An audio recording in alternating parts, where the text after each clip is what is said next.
As you will notice from the name that is made from the white gravel upon the lawn, I'm at Mount Olivet Cemetery in Nashville, Tennessee. It's June here in Tennessee. The weather is nice, so I thought I'd video the gravesite of a lady that passed away just 4 months ago. I'm talking about the gravesite of Ronnie Stoneman, a member of the singing Stoneman family. I'll start off in the Stoneman family plot by taking a look at the head of the family in that singing Stoneman family, and that is of Ernest, better known as Pop, and his wife Hattie Stoneman. And we'll just walk around and look at the markers and see if we can see where Ronnie Stoneman's grave is.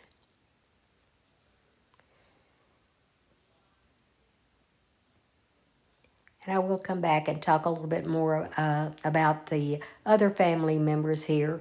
But I just want to first key in on showing the gravesite, if I can find it today, of Ronnie Stoneman.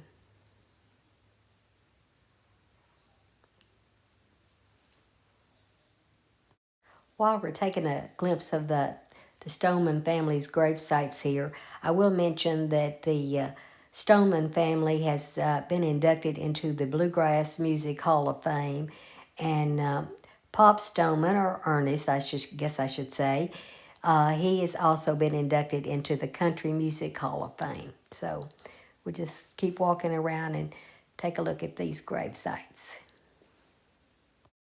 As we get to the end of the first row here, I'll go around on the other side, and the second row will be noticing some more of the family members. So we'll just turn around and see if there's anything on any of the back markers that we had just looked at also.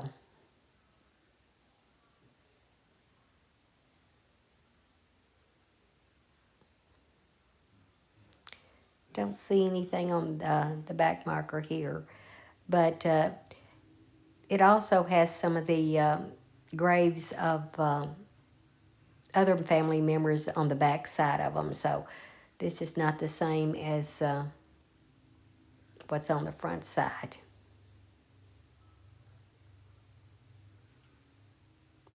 As we're getting near the end of the second row here, I don't see anything referring to Ronnie on any of the markers or memorial plaque or anything. So I think I'll come back in a few months and check to see if I can find anything then. And then at that time, I'll also give you more information on some of these family members. But I will mention that Ernest and Hattie ended up having 23 children, but only 13 of them would live to be adults. Hattie would have miscarriages. Some children were stillborn. Some of their children died in infancy, as well as when they were young children. So there's a lot of history that still to be told on the Stoneman family, and I'll go into more detail when I come back on the visit. Well, today I'm headed back to Mount Olivet Cemetery in Nashville, Tennessee, to see if I can find the gravesite of Ronnie Stoneman. And as you can tell, the trees are not as green, and a lot of them have already lost their leaves as it being here in December. And it is pretty cold today, but I wanted to finish up this video and before I stored it away and just didn't go into any details on it. So we'll take a look at the sign here in white gravel again of Mount Olivet, and then I'm going to head on over. As you can see, I'm in the parking lot to the funeral home here that they have.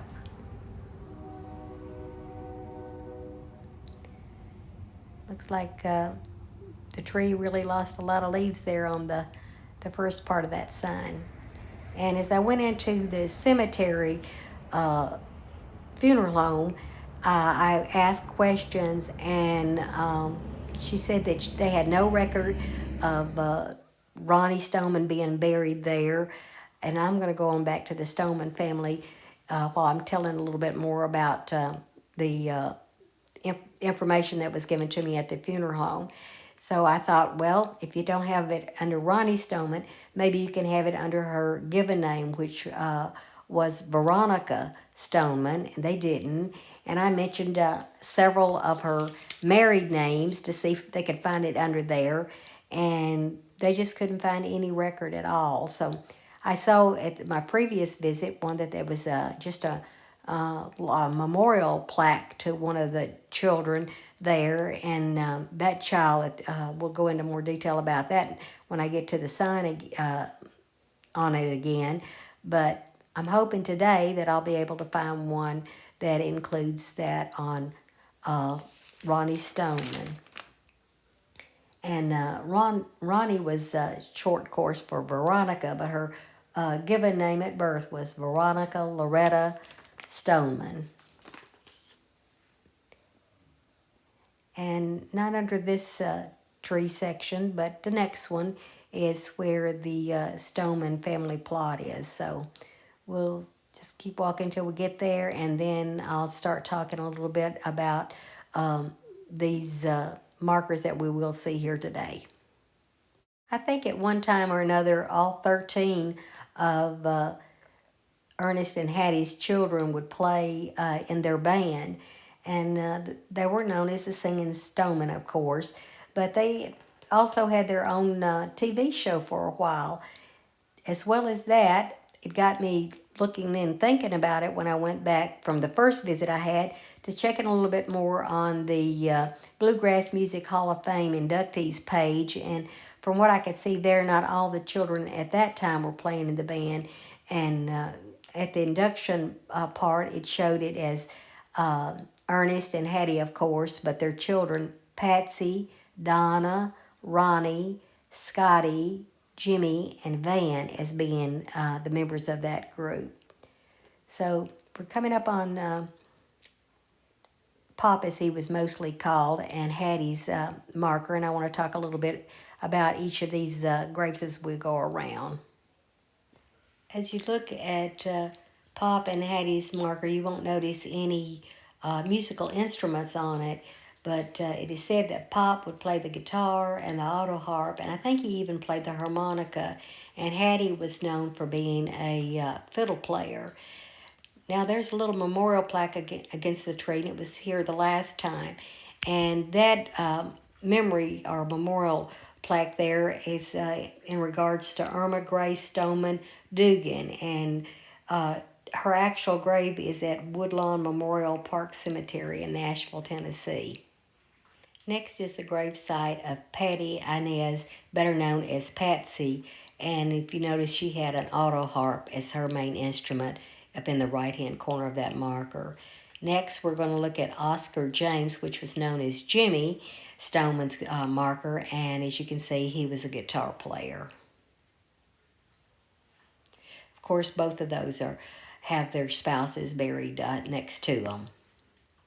As we came around on the second row, you'll notice that the back of Jimmy's didn't have any information on it, but the back of Patsy's marker has that of two of her siblings. That's Van and Donna. And Donna, as of this filming, is still alive, and I think she may be the last of the Stonemans that is alive. On Donna's side of the marker, it shows that she's a noted mandolin player. And of course, for Van, and I knocked away a few of the leaves there, you can see that he's a guitar player.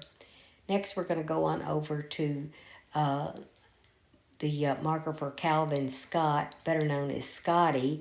And he's noted as being a fiddle player.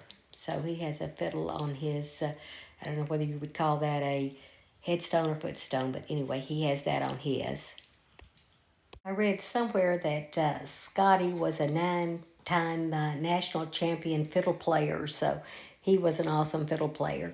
Next to him, and I didn't do very good at filming that, you may want to refer back to the first video, is that of Scotty's wife, Mary, and she also played in the band for a while as a guitar player.